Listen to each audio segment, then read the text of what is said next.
Kita bersyukur kepada Tuhan sebab Tuhan baik. Amin. Saudara merasakan kebaikan Tuhan? Ya.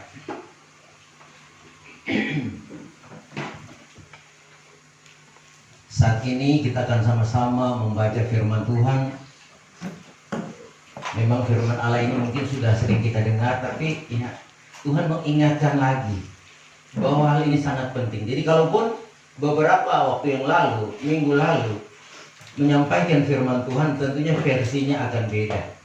Karena setiap firman Tuhan itu Tuhan punya cara bagaimana memberikan kita pengertian, hikmat. Karena firman Allah ini yang membentuk karakter kita, supaya kita lebih mengetahui siapakah Tuhan itu, apakah maunya Tuhan, dan apakah hidup kami ini sudah berkenan kepada Tuhan atau belum. Ya, puji Tuhan. Mari kita bangkit berdiri dan kita membaca firman Tuhan. Saya akan ambil dalam 2 Timotius pasal yang kedua ayat 19. 2 Timotius 2 ayat 19. Akan tetapi asas Allah yang teguh itu berdiri tetap dan bermeterai ini, bahwa Tuhan mengenal orang-orang miliknya, dan lagi barang siapa yang menyebut nama Tuhan, hendaklah ia menjauhkan diri daripada kejahatan. Terima kasih. Silakan duduk. Rasul Paulus mengatakan kepada anak didiknya yang terkasih sebagai pelayan Tuhan, hamba Tuhan, untuk menyampaikan apa kata Tuhan. Di sini ditekankan saudara kepada Timotius, ya, bahwa Tuhan mengenal siapa milik kepunyaannya, dan orang-orang itu menjauhkan diri daripada kejahatan. Ya, saudara, ini adalah merupakan ketegasan. Ketegasan daripada firman Tuhan yang saudara kasih dalam Tuhan sangat kita butuhkan. Karena apapun yang kita perbuat di tengah-tengah dunia ini, ya, kuncinya apakah kita melakukan kehendak Tuhan? Apakah kita ini benar-benar sudah menjadi milik Tuhan, atau masih menjadi milik sinode, masih menjadi milik organisasi, masih menjadi milik orang tua kalau anak-anak? Firman Tuhan tentunya akan menyatakan lebih jauh, lebih luas, dan lebih dalam. Kita tahu saudara kasih dalam Tuhan bahwa kita ini sebetulnya orang-orang yang sudah dipilih Tuhan, ya. Di dalam saudara Yohanes 15 ayat yang ke-16, ya, bukan kamu yang memilih aku, tetapi aku atau Tuhan yang sudah memilih kamu, supaya kamu pergi mengeluarkan buah dan buahmu itu kekal. Nah, ini perkataan langsung daripada Tuhan Yesus, ya. Saudara, betapa berharganya kita kalau kita boleh dipilih oleh Tuhan. Pilihan manusia saudara saja kita bangga. Dalam satu kontes, dalam suatu perebutan, ya, pemilihan sesuatu hal, tentu kita sangat mengharapkan kita bisa terpilih di sana. Karena dunia penuh dengan persaingan. Jadi mulai dari sekolah pun anak-anak sudah bersaing.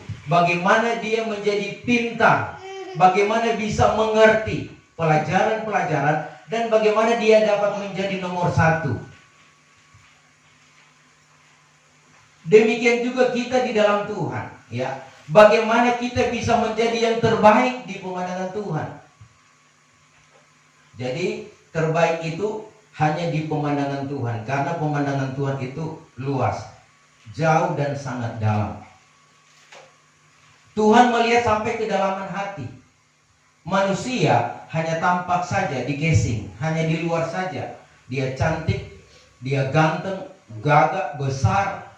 Itu manusia bisa lihat sampai ke sana. Tetapi Tuhan melihat sampai kedalaman hati kita. Amin. Tidak ada yang dapat membatasi. Tembok pun tidak bisa. Jarak tidak dapat membatasi akan penglihatan Tuhan. Sebab itu saudara, kita mau lari kemana? Lebih baik kita berterus terang kepada Tuhan supaya amanlah kita. Amin. Karena kalau kita mau sembunyi kepada siapa dan di mana, ya, Tuhan tetap ada di sana. Dan saudara, dikatakan bahwa sebetulnya kita ini sangat berharga di pemandangan Tuhan. Karena kita boleh dipilih sebelum dunia ini diciptakan. Sebelum dunia ini ada. Lebih jelas kita baca firman Tuhan Efesus 1 ayat yang keempat. Efesus 1 ayat 4. Sebagaimana yang Ia memilih kita di dalam Kristus itu sebelum dunia ini dijadikan, supaya kita suci dan tiada bercela di hadapan Tuhan. Sebagaimana Dia memilih kita sebelum dunia dijadikan. Supaya apa, saudara? Supaya kita suci, kita kudus, dan tidak bercacat celah di pemandangan Tuhan. Jadi orang-orang yang dipilih oleh Tuhan bukan asal pilih. Tatkala Tuhan pilih, bukan seenaknya kita mau melakukan apa saja keinginan kita, tetapi bagaimana kita mau melakukan apa kata Tuhan. Tuhan bukan hanya sekedar memilih kita, saudara, tetapi kita sudah ditebus dengan darah yang mahal melalui pengorbanan Kristus di Bukit Golgota. Amin. Apakah kita merasa sudah ditebus oleh Tuhan? Kita ditebus bukan dengan uang, bukan dengan dolar, bukan dengan rupiah, bukan dengan emas, permata, dan berlian apapun. Kita ditebus dengan darah yang kudus, yaitu darah Kristus. Darah yang tidak berdosa. Saudara, harganya terlalu mahal. Terlalu mahal apabila dibandingkan dengan kehidupan kita manusia.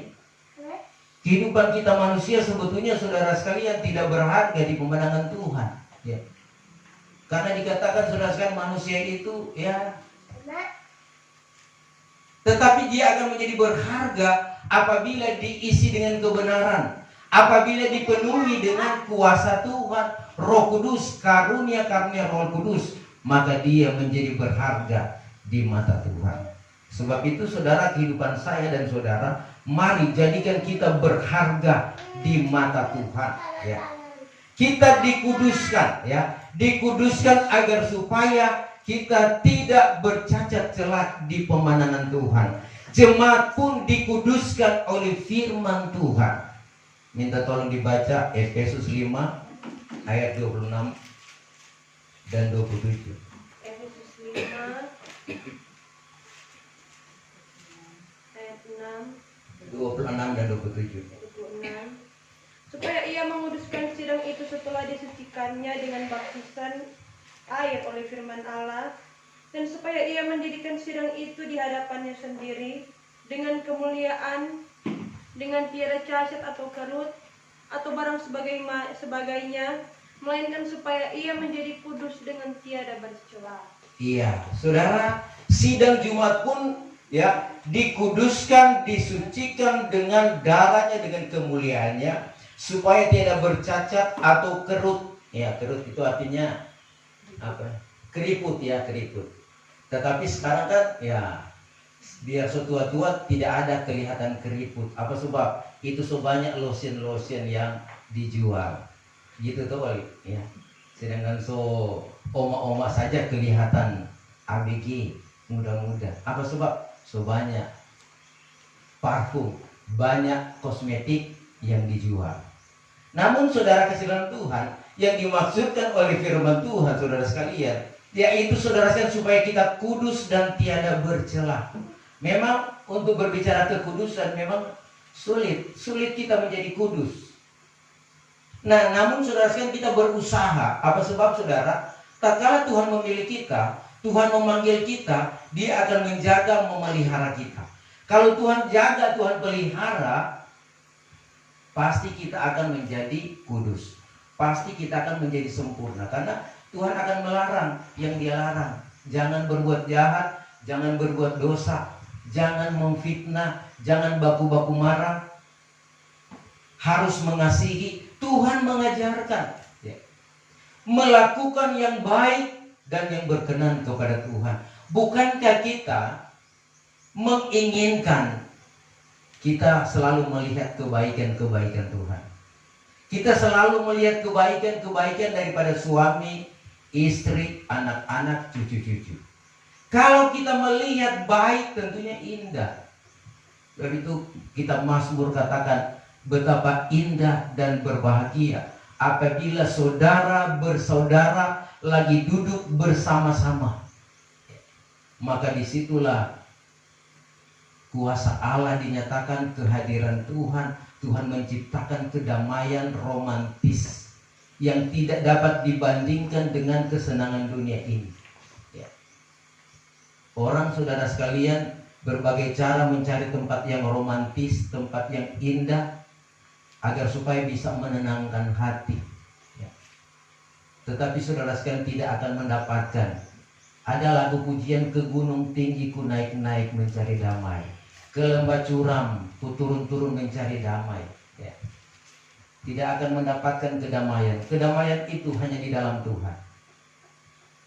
Jadi dimanapun kita berada, maka saudara sekalian, kalau kita dengan Tuhan, kita akan merasakan ketenangan dan kedamaian. Dan ini sebetulnya yang harus kita cari dan kejar di hari-hari ini.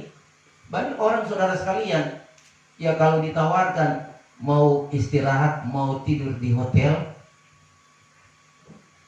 banyak orang, iya saya mau. Ya. Karena di hotel itu fasilitas ada. Mau mandi, air panas, air dingin, air lau-lau, ada di sana, tinggal mau atur. Kemudian tempat tidur pun ya luar biasa, ada AC, tinggal diatur DP temperatur sesuai dengan kebutuhan kita. Apalagi ada keluarga di sana, apalagi ada sejoli di sana. Kesenangan saudara sekalian ditawarkan, namun tanpa Kristus sia-sia. Saya lebih mengatakan lebih baik kita tinggal di rumah dengan keluarga, biar ya cuma beralaskan tikar, ubin, ya cuma alas dengan sederhana, atau mungkin ya ada busa kecil-kecilan, itu sudah senang. Apa sebab? Ada Tuhan di sana. Karena saudara sekalian, kita diajarkan bagaimana kita diproses Tuhan. Karena kalau sudah mengantuk, sudah rasa tidur, di kursi pun bisa tertidur. Tapi kalau orang kaya-kaya, ya, orang-orang yang beruang, mereka saudara sekalian cari hotel, bukan cuma bintang 3, bintang 4, bintang 5 lagi. Kadang-kadang sebintang 5 dia bilang, nak enak nih hotel ini, nak bagus. Ya. Saudara, kalau kita orang biasa-biasa, kalau mau tidur di tempat begitu, wow. Tetapi bagi orang bos-bos, mereka juga sudah membandingkan, hotel itu tidak bagus, ya ini tidak bagus. Tapi kalau kita, saudara sekalian, dengan Tuhan, di mana-mana saudara sekalian kita merasakan senang. Apa sebab? Ada firman, ada ketenangan, ada Roh Kudus. Inilah yang membuat kita bersukacita di dalam Tuhan. Nah, saudara kasih dalam Tuhan, kenapa Tuhan akan mendidik kita? Kenapa Tuhan membentuk kita? Tuhan menjaga, memelihara kita. Karena saudara, Rasul Paulus katakan, jemaat Korintus pun disempurnakan, disuci kuduskan, dipertunangkan dengan Kristus, dengan firman dan Roh Kudus, karunia Roh Kudus. Memang kalau berbicara pertunangan dengan Tuhan, orang-orang lain kadangkala berpikir, apakah mungkin kita bertunangan dengan Tuhan? Karena mereka tidak tahu Tuhan itu Roh Maha Kuasa, masa mau kawin dengan manusia? Kitab Nabi Yesaya mengatakan bahwa kita akan menjadi kekasihnya. Nabi Hosea pasal yang kedua, kamu akan dipakaikan pakaian persalinan. Apa itu pakaian persalinan? Itu adalah kebenaran firman Tuhan dan karunia Roh Kudus. Kita menikah dengan Tuhan, maksudnya kita menyatu. Tuhan di dalam hidup kita, kita di dalam Tuhan. Kita menyatu seperti itu. Karena saudara, tujuan Tuhan, bagaimana kita bisa menjadi pengantinnya, bagaimana kita bisa menjadi sempurna tubuh, jiwa, dan roh.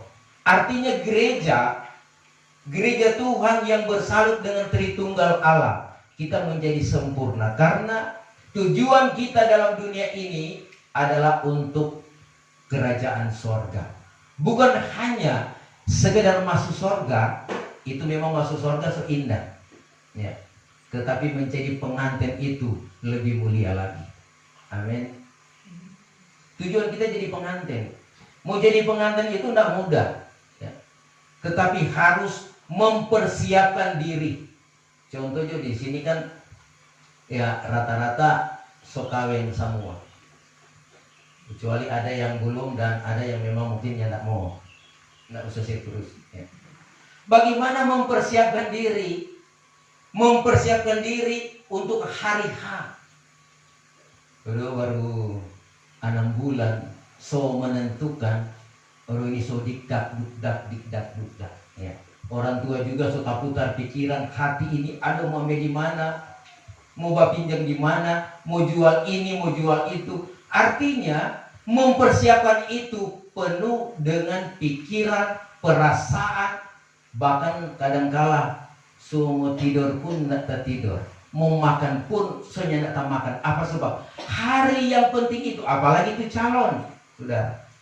Nah, sebagaimana kita mempersiapkan ini di dalam dunia, dalam pernikahan dalam dunia, begitu juga kita mempersiapkan diri, kita akan menikah dengan Tuhan.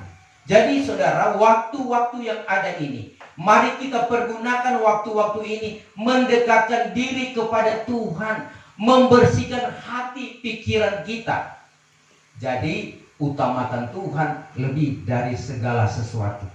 Andalkan Tuhan lebih dari segala sesuatu. Karena apa yang mau kita banggakan dalam dunia ini? Kita hanya dikatakan firman Tuhan, hanya seperti uap, hanya seperti bunga. Tatkala matahari datang maka lenyaplah ia. Itu manusia, saudara. Kita tidak bisa menduga kapan waktunya Tuhan panggil kita. Tapi Tuhan cuma katakan, firman Tuhan katakan, berjaga-jagalah dan berdoa. Jaga hatimu, jaga dirimu. Jangan saudara, dalam kehidupan kita menuju kepada proses sempurna, kita diperhadapkan dengan masalah, kita banyak mengeluh kepada Tuhan. Oh Tuhan, belum selesai satu masalah, datang lagi satu. Belum selesai, datang lagi. Belum selesai, datang lagi. Pengeluhan-pengeluhan yang terjadi, saudara, membuat kita jauh daripada Tuhan. Membuat kita tidak melihat pertolongan Tuhan. Sebab itu jangan mengeluh. Saudara, ada 2 hal yang saya mungkin bisa tanyakan kepada jemaat. Mau jawab? Jawab dengan jujur. Tak salah jawab, enggak apa-apa. Enggak mau saudarakan. Gembala enggak mau marah.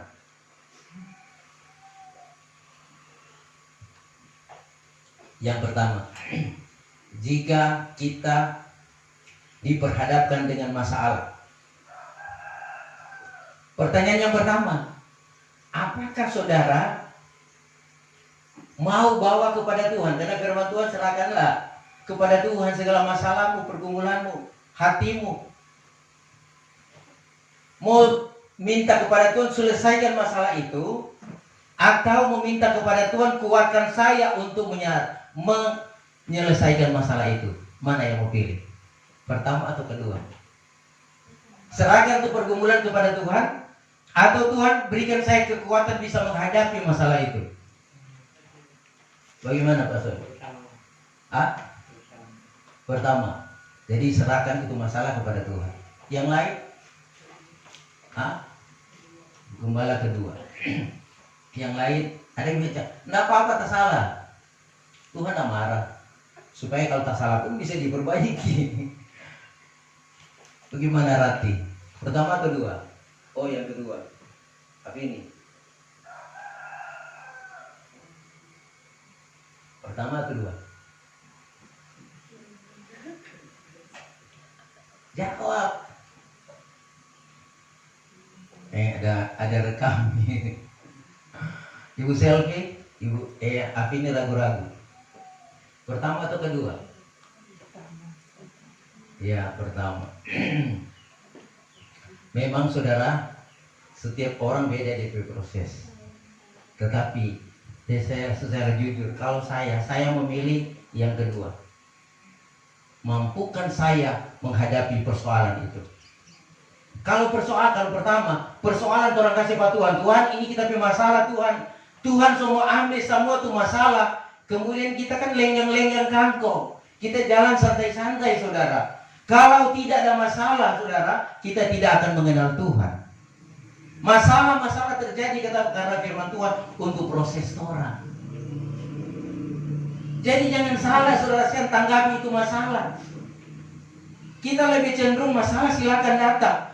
Rumah saudara sekalian sudah bertumpuk-tumpuk, silakan datang. Karena firman Tuhan mengatakan, tatkala engkau menghadapi banyak masalah, tatkala engkau sudah tidak berdaya tergeletak, di situ tangan Tuhan mengangkat. Tuhan mau angkat kita dalam ketidakberdayaan, atau Tuhan mau angkat orang bermasalah. Ya kalau ragu-ragu ya, Yakub bilang orang yang bimbang. Artinya mari kita berpikir ke depan jauh. Apa sih maunya Tuhan? Tuhan saudara sekalian tidak menginginkan kita pun mengalami kesukaran. Karena Tuhan bilang aku tidak mencobai. Tetapi kalau Tuhan izinkan iblis itu mengganggu kita, memberikan masalah, pasrah saja. Nabi Ayub saja katakan dalam keadaan memang hartanya habis, anak-anaknya juga mati semua. Kemudian saudara dia tinggal suami istri dan saki-saki lagi, bisul dari kepala sekujur tubuh sampai kaki, sampai dia duduk di abu, terlalu gatal. Ya sudah, tidak ada lagi ketenangan. Tetapi dia tidak menyangkal Tuhan. Dia tidak menyangkal Tuhan. Artinya di situ dia minta kepada Tuhan, berikan saya kemampuan untuk menghadapi masalah persoalan ini. Harta hilang, dia katakan kepada Tuhan, puji Tuhan. Anak-anak mati semua, puji Tuhan. Penyakit datang, dia katakan puji Tuhan. Tuhan melihat hati. Sebetulnya saudara, dia dalam tangan Tuhan, Ayub dalam tangan Tuhan. Sehingga Tuhan mau uji dia, mau tes apakah dia mau tinggalkan menyangkal Tuhan atau tidak. Dan dia katakan dalam suratan Ayub, Ayub tidak berdosa, dia tidak bersalahkan Tuhan. Ini merupakan ujian bagi kita semua. Sidang Jumat, hamba-hamba Tuhan, dalam keadaan masalah, jangan kita mempersalahkan Tuhan. Jangan kita mempersalahkan kakak adik kita, orang tua kita, anak-anak kita. Tetapi persalahkan dulu diri sendiri. Kenapa ini terjadi? Karena tidak menutup kemungkinan dosa yang diperbuat oleh bapaknya turun sampai ke anak-anak dan cucu-cucu. Sehingga anak-anak cucu menderita. Orang tua masih menyaksikan. Kalau dia digerakkan hati, dia katakan, oh Tuhan betul. Karena kita perbuatan dulu Tuhan, aduh terlalu berat. Sampai ke anak-anak. Sadar diri, introspeksi diri. Di situ Tuhan akan melihat dan Tuhan akan pulihkan. Tidak ada perkara yang mustahil bagi Tuhan. Sebab itu dari orang tua sadar, ajak anak-anak itu mengerti kehendak Tuhan. Sehingga anak-anak juga bisa terpelajar. Anak-anak melihat contoh orang tua. Kalau orang tua setia, ya anak-anak juga akan setia. Kalau orang tua disiplin, maka anak-anak juga akan disiplin. Karena memang beda pengajaran orang-orang tua dulu dengan sekarang. Orang tua dulu mungkin ya, yang so tua-tua mungkin di atas 50 tahun, so mengalami bagaimana orang tua mendidik. Bukan cuma bicara, kadang-kala dengan cambok sapi atau cambok kuda. Ya. Pukul, kalau bersalah langsung pukul. Tapi sekarang dengan kemajuan teknologi, anak-anak saudara sekalian diajar dengan lemah lembut. Meskipun so berbuat salah, sayang, jangan begitu. Aduh, papa sayang saya, mama sayang saya. Dia buju padahal anak sudah salah, mengajarkan yang salah. Anak kita ajarkan itu salah, jangan deh. Mesti bikin begini. Jangan pukul kakak. Jangan saudara DP bungsu pukul DP kakak, dia cuma puji-puji itu bungsu. DP kakak susah hati. Akhirnya saudara, anak dengan DP kakak mulai cari jalan mau balas. Ingat, orang tua harus berhikmat. Jangan membeda-bedakan si kakak yang bungsu atau yang lain-lain. Ini kita diajarkan dengan hikmat. Hikmat Salomo menjadi hikmat kita. Jadi hikmat Soleman itu bukan cuma kepada hamba-hamba Tuhan, tetapi kepada orang pilihan Tuhan, orang-orang benar. Bagaimana kita bisa membedakan? Jadi kalau orang tua berdiri di tengah, jangan membeda-bedakan, karena anak menilai. Oh, kalau papa kok sayang pada dia, tapi mama sayang pada kita. Kadang-kadang anak berpikir begitu, orang tua tidak tahu. Tetapi mari kita buat supaya anak tidak membedakan. Oh, kita mama sayang, kita juga papa sayang, kita kakak sayang, adik sayang. Anak itu akan berkembang dalam, saudara sekalian, pertumbuhan yang baik, yang benar dan adil. Dia akan menjadi bijaksana. Untuk memukul anak-anak itu wajar kalau dia sudah berbuat salah, sudah keterlaluan, sudah ulang-ulang. Perlu kita kasih pengajaran keras. Apa sebab? Firman Tuhan katakan peneguran yang keras, yang terus terang lebih baik daripada kasih yang tersembunyi. Orang sayang-sayang, tapi orang sayang. Orang tidak menginginkan dia masuk di lubang atau di neraka. Tapi kalau dia tidak masuk gereja, iya, orang tua bilang, oh biar dia pulang lat, dia pulang kerja tengah malam, biar dia tidak usah masuk gereja nih. Saudara, mau kemana tuh anak itu? Kita hidup di dunia cuma satu kali. Habis mati, saudara sekalian, kita akan mempertanggungjawabkan apa yang orang sudah berbuat di tengah-tengah dunia ini. Kepada anak-anak kita, apakah orang so ajar baik-baik, so kasih ketegasan? Karena kadang-kala juga anak sekarang suka melawang ke orang tua. Karena mentang-mentang so sekolah tinggi, orang tua yang tahu itu teknologi, IT, yang tahu tuh HP, anak-anak so pintar sehingga orang pandang enteng orang tua. Ya. Salah, saudara sekalian. Firman Tuhan katakan, hormatilah orang tuamu di dalam Tuhan supaya umurmu diperpanjang. Umur panjang dalam Tuhan itu berbicara tentang keselamatan, menghormati orang tua. Orang tua biar so salah, jangan orang, saudara sekalian, kasih tunjuk orang pakai kekuatan. Semua bilang, papa bodoh, mama bodoh. Ya. Saudara, karena orang tua punya keterbatasan. Memang kalau orang tua, apapun yang anak baking, cuma sapu dada. Begitu efek. Sekeras apapun anak-anak menuduh, mempersalahkan, sapu dada Jo. Artinya sabar. Begitu tuh Pak Yorik. Apapun yang terjadi itu orang sebagai orang tua sayang anak-anak. Sebab itu kita berdoa anak-anak kita mengenal Tuhan. Nah, saudara sedang Tuhan itu melihat kita jauh ke dalam. Bahkan saudara, Nabi Ayub katakan setiap langkah kita itu Tuhan lihat. Ya. Mari kita baca Ayub 34 ayat 21.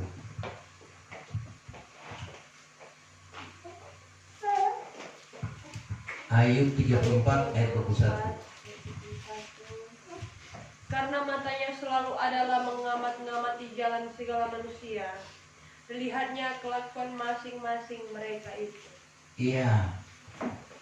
Mata Tuhan selalu mengamat-amati jalan segala manusia. Dilihatnya kelakuan masing-masing. Jadi Tuhan itu tidak tertutup. Dia lihat. Tidak ada yang tersembunyi. Tuhan melihat langkah kita, perjalanan kita, dan Tuhan lihat orang kelakuan. Ya, saudara, sebab itu orang kelakuan roh bakal nak bagus. Amin. Karena orang mau berkenan kepada Tuhan. Jangan sampai saudara seperti Tuhan katakan kepada orang-orang Farisi, orang Saduki. Kaum ini menghormati aku dengan mulutnya, tapi hati mereka jauh daripada Tuhan. Mereka memuliakan Tuhan, menyembah Tuhan, Hati jauh daripada Tuhan artinya tidak melakukan apa yang difirmankan, tidak melakukan kehendak Tuhan. Sia-sialah mereka itu menyembah Tuhan. Jadi ini bukan hanya orang Farisi. Firman Tuhan mengingatkan saya dan saudara, jangan sampai kita yang selalu beribadah, berdoa, puasa, melayani pekerjaan Tuhan, jangan sampai Tuhan katakan, aku tidak kenal kamu, kamu yang melakukan kejahatan. Karena saudara sekalian, yang menentukan perbuatan kita. Sebab itu banyak yang mengenal Tuhan, tetapi Tuhan belum tentu mempercayakan dia mengenal Tuhan. Artinya Tuhan berjauh. Ya, memang lebih jelas meskipun ayat sudah sering kita baca. Mari kita baca Yohanes pasal 3. Yahya pasal yang ketiga, ayat 23 mulai. Yahya 3 ayat 23. Tetapi Yahya ada juga Yahya 2 ayat 23. Yahya 2 ayat 23. Maka pada waktu Yesus di Yerusalem, yaitu ketika hari raya Paskah, banyak orang percaya akan namanya, sebab telah dilihat oleh mereka itu akan segala tanda ajaib yang diperbuatnya. Tetapi Yesus sendiri tiada mempercayakan dirinya kepada mereka itu, sebab dikenalnya mereka itu sekalian. Ya, saudara, coba ayat 25. Ayat 25. Dan lagi sebab tiada ia berhajat akan seorang jua pun memberi kesaksian dari hal manusia, karena ia sendiri mengetahui barang yang ada di dalam hati manusia. Iya, kita lihat di sini saudara, ya. Tatkala Tuhan Yesus di Yerusalem, banyak orang percaya akan namanya sebab mereka telah melihat mujizat yang diperbuat oleh Yesus. Tetapi Yesus sendiri, ya, lihat di sini. Tetapi Yesus sendiri tiada mempercayakan dirinya kepada mereka itu, sebab dikenalnya mereka itu sekalian. Tuhan, ya, dapat memperkenalkan dirinya kepada orang-orang tertentu. Jadi bukan semua orang. Jadi jangan sampai kita berpikir kita ada di kabar pengantin, orang ada ibadah sama-sama. Saudara, firman Allah ini masih mengancam kita. Jangan sampai usaha kita datang kepada Tuhan sia-sia. Karena Tuhan melihat hati. Hati kita belum bersih, belum tulus, belum kudus, saudara. Nah, saudara sekalian, sebab itu firman Allah dikatakan berfaedah, ya, bagi pelajaran, menyatakan yang salah dan memperbaiki yang rusak, menunjukkan jalan yang benar. Firman Allah yang datang pada saat ini adalah sangat berguna bagi saya dan saudara. Teristimewa bagi saya sebagai pelajaran. Kita belajar firman Tuhan, menyatakan salah. Kalau orang salah, ya Tuhan nyatakan itu salah. Memperbaiki yang rusak, hidup kita yang rusak, kelakuan kita yang rusak, diperbaiki oleh firman Tuhan dan menunjukkan jalan yang benar. Amin. Mau saudara sekalian dengan firman Tuhan? Jadi firman Tuhan itu taruh di dalam hati. Kalau udah ada dalam hati, maka firman itu akan terus berbicara. Hati ini akan berbicara. Jangan begini, jangan begitu. Harus begini, harus begitu. Harus dengar apa kata Tuhan. Itu firman yang berbicara. Tetapi kalau hati kekurangan firman, ya menjadi hati yang pahit, penuh dengan kebencian, gampang tersinggung, ya, gampang meraju, jadi pemarah, penuh dengan kebencian, pemfitnah. Apalagi saudara sekalian di zaman sekarang ini tidak ada lagi yang membatasi. Kadangkala saudara kita menghadapi hal-hal yang demikian, kadangkala memang sangat menyakiti. Sebab itu kita butuh firman. Kalau kita punya firman, kita ada roh pengampunan. Seperti Kristus, meskipun dia dianiaya, dia tidak berdosa, dia tetap melangkah. Meskipun dia pikul salib, meskipun dia tidak berdosa, dia tetap pikul salib. Dia rela setia sampai langkah yang terakhir. Dia rela korban, saudara. Apakah kita rela seperti Kristus? Karena orang yang mau itu Kristus, kata firman Tuhan, harus sangkal diri dan pikul salib setiap hari. Nah ini saudara sekalian kebenaran firman Tuhan. Kalau saudara sekalian kita dikenal oleh Tuhan, marilah saudara sekalian kita setia kepada Tuhan. Karena saudara, nyana semua orang yang menyeru Tuhan akan masuk surga. Bukan semua orang yang menyeru Tuhan akan dikatakan anak-anak Allah, tetapi mereka yang melakukan kehendak Tuhan. Sebab itu, saudara, kalau saudara sekalian dikatakan dalam Yohanes pasal yang ke-12, Yohanes pasal yang ke-10, ya, ayat-ayat yang terakhir. Mari kita baca Yohanes pasal 10 ayat yang ke-14. Akulah gembala yang baik, maka aku kenal domba-dombaku, dan dombaku itu juga kenal aku. Iya, Tuhan katakan akulah gembala yang baik, maka aku kenal domba-dombaku, dan domba-dombaku juga kenal aku. Jadi saudara sekalian, satu hubungan yang baik, yang harmonis. Ya, gembala mengenal domba-domba, domba-domba mengenal siapa gembalanya. Bahkan saudara kasih dalam Tuhan, ya, Tuhan mengetahui setiap pribadi kita. Bahkan nama-nama kita pun Tuhan tahu, karena Dia gembala yang baik. Coba baca Yohanes 10 ayat yang ketiga. Ayat yang ketiga. Maka kepada orang itu pintu dibukakan oleh penunggu pintu, dan segala domba itu mendengar akan suaranya. Maka ia memanggil segala dombanya sendiri itu, masing-masing dengan namanya, lalu membawa keluar. Iya, saudara kasih dalam Tuhan, pintu dibukakan maka domba-dombanya itu masuk. Dia memanggil nama masing-masing. Apakah domba-domba itu? Ya, saya berharap orang ini adalah domba-domba Tuhan. Sehingga tatkala Tuhan panggil ibadah, kita ada beribadah. Tatkala kita dipanggil untuk melayani, orang melayani. Tatkala Tuhan mintakan kita berdoa, orang berdoa. Maka kita, saudara sekalian, mengenal siapa yang memimpin kita. Karena ada juga orang yang melakukan itu tetapi tidak dikenal oleh Tuhan. Coba baca ayat 4. Ayat 4. Apabila sudah ia mengeluarkan segala dombanya itu, berjalanlah ia dahulu, dan domba-domba itu pun mengikut dia. Sebab segala domba itu mengenal suaranya. Terus? Tetapi akan orang lain sekali-kali tiada diikutnya, melainkan lari daripadanya, sebab tiada dikenalnya suara orang lain. Terus? Maka perumpamaan itu dikatakan oleh Yesus kepada mereka itu, tetapi tiada mereka itu mengerti yang dikatakannya kepada mereka itu. Terus? Maka berkatalah pula Yesus kepada mereka itu, sesungguh-sungguhnya aku berkata kepadamu, aku ini pintu bagi domba itu. Terus? Sekalian orang yang datang dahulu daripadaku, itulah pencuri dan penyamun, tetapi domba itu tiada mendengar akan mereka itu. Aku inilah pintu. Jikalau barang seorang masuk daripadaku, ia terpelihara kelak, dan ia pun masuk keluar serta mendapat makan. Iya, saudara, kita lihat di sini bahwa ada domba-domba dan ada yang bukan domba-domba. Kalau domba-domba itu mengenal Tuhan, kalau bukan domba mereka lari daripada Tuhan. Saudara, jangan sampai ada yang lari, jangan sampai ada yang jauh daripada Tuhan. Karena saudara akan dicap, memang bukan domba itu. Ya. Tetapi jangan juga orang mau vonis, karena mungkin di solalai orang bilang bukan domba dia, saudara. Tetapi semua ada proses.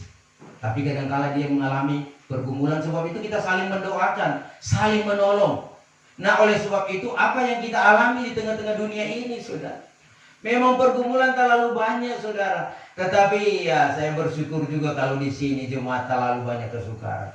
Kita memang minta Tuhan, tambah lagi Tuhan, supaya Tuhan akan melihat siapa yang akan jadi pemenang dalam pergumulan ini, siapa yang akan setia sampai pada langkah yang terakhir. Kita sudah sekarang masuk surga bukan cuma santai-santai, tetapi pikul salib, banyak masalah. Tapi jangan masalah bikin-bikin sendiri, ya. Tapi masalah yang saudara sekalian kita tidak lakukan, kemudian kita mulai dituduhkan, itu salib dari Tuhan. Tapi kalau orang berbuat dosa, kemudian kita dipukul, ya itu salib bikin sendiri, pikul sendiri. Sebab itu saudara, kita harus hati-hati di hari-hari ini. agar supaya kita berbuat baik senantiasa. Mari kita melakukan kehendak Tuhan. Karena kalau kita melakukan kehendak Tuhan, kita setia sampai pada langkah yang terakhir, selamat. Sebab itu kuatkan hati, jangan khawatir tentang hidupmu, tetapi percayalah kepada Tuhan. Tuhan adalah kepunyaan kita dan kita adalah kepunyaannya. Kita milik Tuhan dan kita ditetapkan sampai pada menjadi pengantin Tuhan. Amin. Menjadi pengantin Tuhan, setialah sampai pada langkah yang terakhir. Jadi jangan kita mundur di padang belantara, tetapi lakukanlah kehendak Tuhan. Setia melayani, setia beribadah, berdoa, berpuasa, dan mengerti apa kehendak Tuhan. Puji Tuhan. Tuhan memberkati dan mari kita mempersiapkan diri. Kita akan masuk pada doa dan penyembahan.